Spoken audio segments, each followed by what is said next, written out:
Salut ma personne, j'espère que tu vas bien. Voilà, dans la vidéo d'aujourd'hui, c'est une vidéo introductive. Bref, il y a pas mal de temps que depuis, nous parlons plus des vidéos introductives. Voilà, donc aujourd'hui je parle de la mécanisation agricole avec toi. Parce que tout à l'heure, bien demain, après-demain, je ne sais pas trop, je vais produire une petite vidéo sur le labour, n'est-ce pas? Avec les motoculteurs que nous avons produits déjà au niveau du Cameroun, des motoculteurs faits à base du matériel local. Bref, tout à l'heure, tu verras exactement comment ça peut fonctionner. Donc aujourd'hui, j'essaie de t'introduire ce que j'entends par mécanisation agricole et pourquoi il est ultra nécessaire de se lancer dans la mécanisation agricole.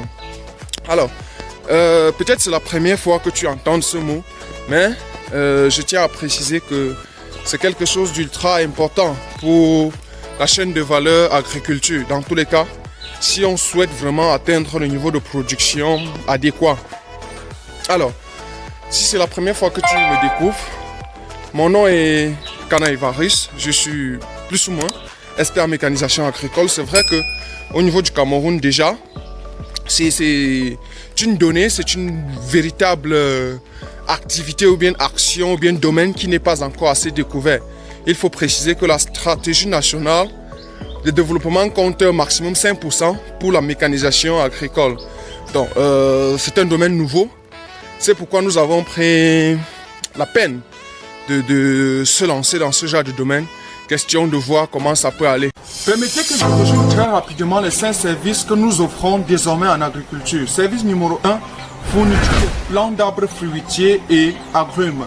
Service numéro 2, montage des projets. Il s'agira exactement de réaliser pour vous un compte d'exploitation prévisionnel qui vous donne droit aux différentes étapes de votre projet et les finances adéquates et les périodes de réalisation de ces différentes étapes. Service numéro 3, étude de la faisabilité des projets, notamment avec l'analyse du sol et du climat, précisément le pH, l'altitude, la pente, l'ensoleillement et autres.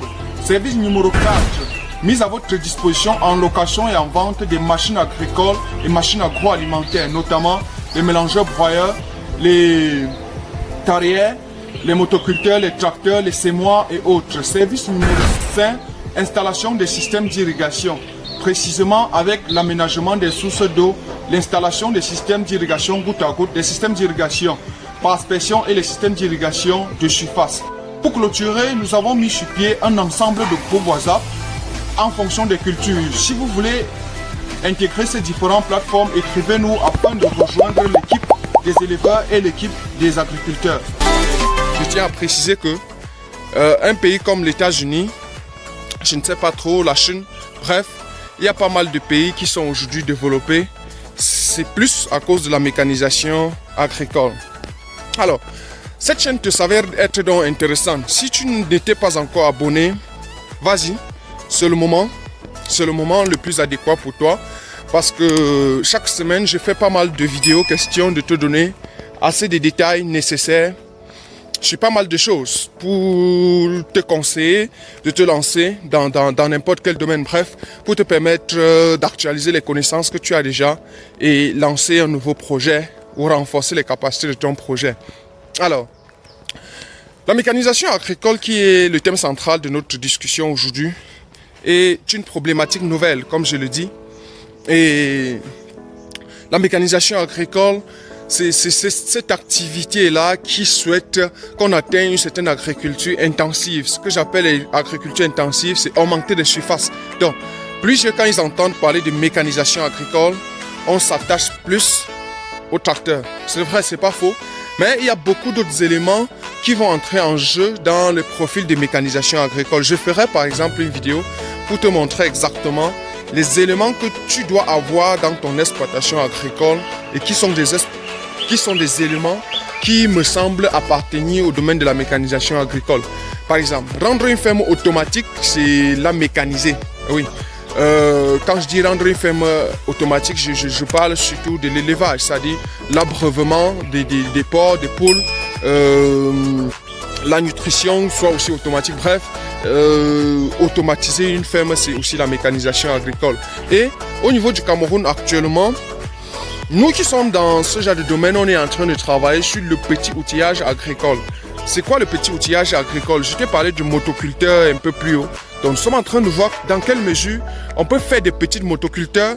On est en train de voir dans quelle mesure on peut faire des petites défricheuses, des petites sémoires, bref, de sorte que au niveau local, on puisse avoir ces différents équipements. C'est vraiment une thématique dont on s'y travaille encore. Donc, pour terminer, je dois dire la mécanisation agricole, c'est cette technologie-là qui englobe depuis le petit outillage agricole jusqu'au plus grand outillage agricole en vue d'automatiser ou de mécaniser la chaîne de production. Quand je parle de chaîne de production... Bonjour à tous, je suis Tego Farnelson, ingénieur agronome diplômé de formation d'affaires de Tchang. Je travaille dans le domaine de mécanisation agricole, plus précisément au niveau des petits outillages agricoles motorisés. Aujourd'hui, je vais vous présenter notre modèle de motoculteur qui a été fabriqué il y a de cela peu de temps. Vous avez là un moteur à essence qui max de puissance 7,5 CV. De ce côté, vous avez sa charrue, le corps de la charrue qui comporte le soc. Le soc, c'est la partie travaillante du soc, vous le constatez. Ici, c'est son versoir. Le versoir, c'est un monsieur qui permet de retenir la terre et favoriser la décomposition de la matière organique. De ce côté, vous avez son étançon qui permet de relier le soc sur l'âge. Là, vous avez un système d'embrayage qui fonctionne par galette tendeur au niveau de la courroie. La courroie, c'est ce monsieur qui transmet le mouvement au niveau de la poulie et qui transmet à la suite le mouvement au niveau de ces axes de transmission. Après, ça relie au niveau des roues pour mettre notre motoculteur en marche.